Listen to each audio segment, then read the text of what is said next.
এই ভাস্কর্য বানায় কি করেছেন? 5ই আগস্টে ভাস্কর্যের মাথায় উঠে মানুষ পেশাব করছে।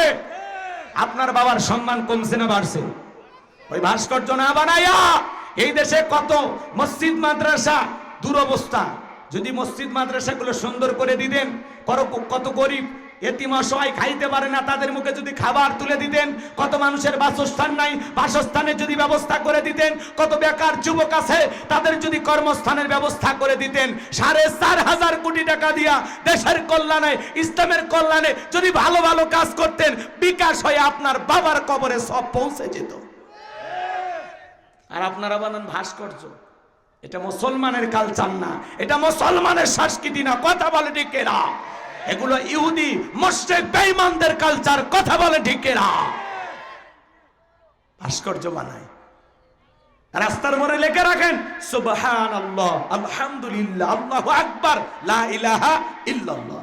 যত মানুষের নজর পড়বে আল্লাহকে স্মরণ করবে, তাসবিহটা পাঠ করবে, আপনার আমলনামায় সব লেখা হবে। যিনি তেলাওয়াত করবেন তার আমলনামাতে সব লেখা হবে। তা না কইরা কি বানায় না বানায় খুঁজে পায় না। ঠিক রাগ করতেছেন আপনারা? ভাস্কর্য আমরা বানাবো না। আগামীতে যারা আসবেন তাদেরকে আমরা বলবো খবরদার এগুলো বানাইয়া টাকা নষ্ট করবে না। ওই টাকা দিয়ে দেশের যুবকদের কর্মস্থানের ব্যবস্থা করতে হবে, অসহায় মানুষদের জন্য কাজ করতে হবে। কথা বলেন ঠিক কি না? রাগ করেন? আমার কথা কি রাগ করেন? খারাপ কিছু কইলাম? ভাইয়েরা আমার গভীর মনোযোগ দিয়ে কথাগুলো শুনবেন, তাহলে মুমিন বান্দা সমাজে সেই কাজ চালু করবে যেই কাজ চালু করলে সব হবে। জোরে বলেন কি হবে? হে যুবক, মুমিন বান্দার 2 নাম্বার গুণাবলী, অনার্থক জিনিস শ্রবণ করা যাবে না। কানের ভিতর ইয়ারফোন লাগায় গান শোনো, রূপবানে নাচে কমর দোলাইয়া, আল্লাহর ফেরেশতারা কবর এনে পিটাবে ঝোলাইয়া ঝোলাইয়া। সিরাজগঞ্জের এক যুবক রেল লাইন পার হয়ে যায়, কানের ভিতর ইয়ারফোন লাগাইয়া ট্রেনে এসে ধাক্কা মেরে 3 টুকরা করে থুয়ে গেছে। মরার পরেও কানের ভিতর ইয়ারফোন লাগানো ছিল।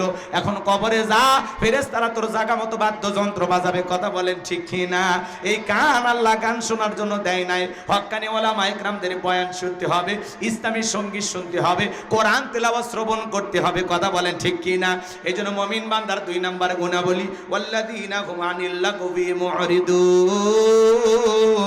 অনার্থক কথাবার্তা বলা যাবে না, অনার্থক কাজ করা যাবে না, অনার্থক জিনিস শ্রবণ করা যাবে না। সেইটা বলবো যেইটা বললে সব হয়, সেই কাজ চালু করব যেই কাজ চালু করলে সব হয়, সেইটা শ্রবণ করব যেইটা শুনলে সব হয়।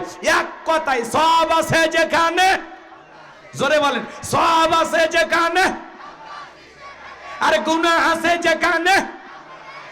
সকল গুনাহ থেকে আল্লাহ আমাদের বেঁচে থাকার তৌফিক দান করুন। জোরে বলেন আমিন।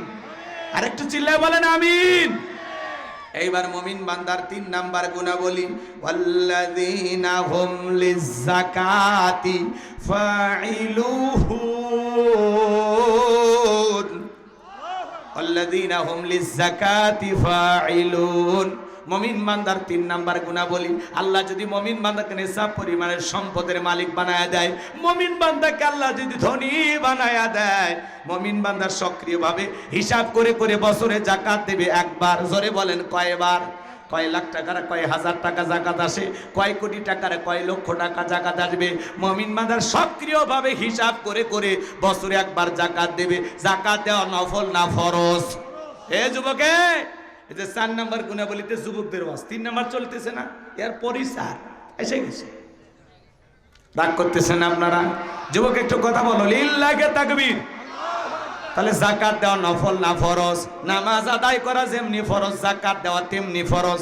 যাকাত আসছে দারিদ্রতা বিমোচন করার জন্য, যাকাত আসছে অভাব মুক্ত সমাজ রাষ্ট্র দেশ গড়ার জন্য, যাকাত আসছে রাস্তার এপারে গাছতলায় পারে 10 তলা তার ব্যবধানকে দূর করার জন্য, যাকাত আসছে রাস্তাঘাটে পড়ে থাকা অসহায় মানুষের মুখে হাসি ফোটায়া তাদের অধিকার প্রতিষ্ঠিত করার জন্য।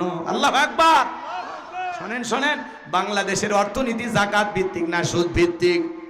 সুদ ভিত্তিক অর্থনীতি হালাল না হারাম? এই হারাম অর্থনীতি দিয়ে কোশ্চিন কালেও বাংলাদেশকে দারিদ্র মুক্ত করা যাবে না। যত নেতাই চাপাবাজি করুক, সুদ ভিত্তিক অর্থনীতি দিয়া বাংলাদেশকে কোন নেতা দারিদ্র মুক্ত করতে পারবে না। এই সমাজ দারিদ্র মুক্ত হবে সেই দিন জাকাত ভিত্তিক অর্থনীতি চালু হবে সেই দিন। এদিকে খেয়াল করেন, জাকাত ভিত্তিক অর্থনীতি চালু করে একটা জাকাত মন্ত্রণালয় চালু করা লাগবে। আর এই জাকাত মন্ত্রণালয়ের দায়িত্ব এদেশের বিজ্ঞ ইসলামিক স্কলার দিনের দায়ী আলেমদের কাঁধে দেওয়া লাগবে। ওই গুমসুর ডালসোর বিকাশের টাকা সর ওই বাটপার ওই সমস্ত নেতাদেরকে দেওয়া যাবে না। যারা ব্রিজে ঢুকানোর কথা ঢুকে দিছে বাঁশ, ব্রিজ উদ্বোধন করার আগে রুকুত চলে গেছে। রাস্তার বরাদ্দ হয় 10 কোটি টাকা, কোনো মতে 2-3 কোটি টাকা দিয়ে রাস্তা তৈরি করে, বাকি 7 কোটি মারে খায়। ছাগল পেশাব করলেও রাস্তা ভেঙে যায়। কথা কন। আর ওদের পিছনে আপনারা আমরা স্লোগান দিই, বল্টু ভাইয়ের চরিত্র উলের মতো পবিত্র, নামাজ পড়া একক্ত, গাঁজা খাই 5 ওয়াক্ত, গুমসুরিতে পাকাপোক্ত, শয়তানের 1 নাম্বার ভক্ত, হুজুর যেন খুবই শক্ত, সুশা খাই গরিবের রক্ত। পোস্টারে লেখা আছে গরিবের বন্ধু, ভোট দিয়ে দেখেন গরিবের কয় নাম্বার শত্রু। পোস্টারের নিচে লেখা আছে সেবা করার সুযোগ দিন। আসলে ওইটা না লিখে লেখা লাগবে বড় লোক হওয়ার সুযোগ দিন। কারণ নির্বাচনের আগে একটা সাইকেল কেনার টাকা নাই, সেই নেতা নির্বাচনে পাশ করে গাড়ি বাড়ি, শহরে একটা বাড়ি, ঢাকায় একটা বাড়ি। বাপ রে বাপ, এত টাকা পায় কোথায়? জিব্রাইল দিয়ে যায়। রাতারাতি ধনী হয়ে যায়। এক এমপি মন্ত্রী লক্ষ লক্ষ কোটি টাকা, 11 লক্ষ কোটি টাকা দুর্নীতি করে বিদেশে পাচার করেছে। এক এমপি মন্ত্রী 5 কোটি 10 কোটি টাকা দামের গাড়িগুলো গ্যারেজে পড়ে আছে, এমপি মন্ত্রী নাই। হাজার হাজার বিঘা জমি জোর করে দখল করেছিল, আজকে হলে কুত্তে ঘুরিচ্ছে, নেতা নাই। কথা বলেন, বড় বড় কথা বলতে এমপি মন্ত্রী আছে।